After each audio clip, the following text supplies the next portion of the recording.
I'm back in Europe where I cut my teeth as a professional tour guide. For over a decade, I've given walking tours in Europe, the USA, and Australia. But how do I remember all the stuff about history that I need to? Well, I learned here, in a place where the history is wildly complex. You see, American history is kind of like a novella. It's a short story. But when you come to Europe, there are different periods of time that you have to remember. Here in Portugal, for example, there's a period where the Moors of North Africa ruled this land. And then there's a period where there's a royal family. And then there's a Republican period. And a period during World War II where they were neutral and they were harboring different royal families. There's lots and lots to remember, but you're never going to remember it unless you have a very brief overview and introduction. For that reason, I have a book recommendation for you.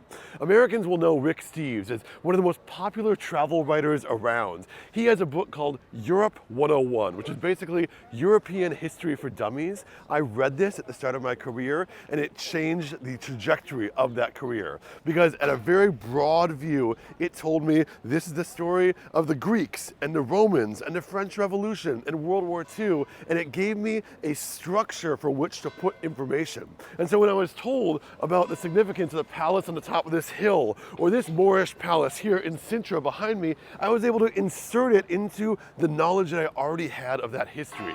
Europe 101 by Rick Steves was my secret for how to remember European history, and it instructed the rest of my career.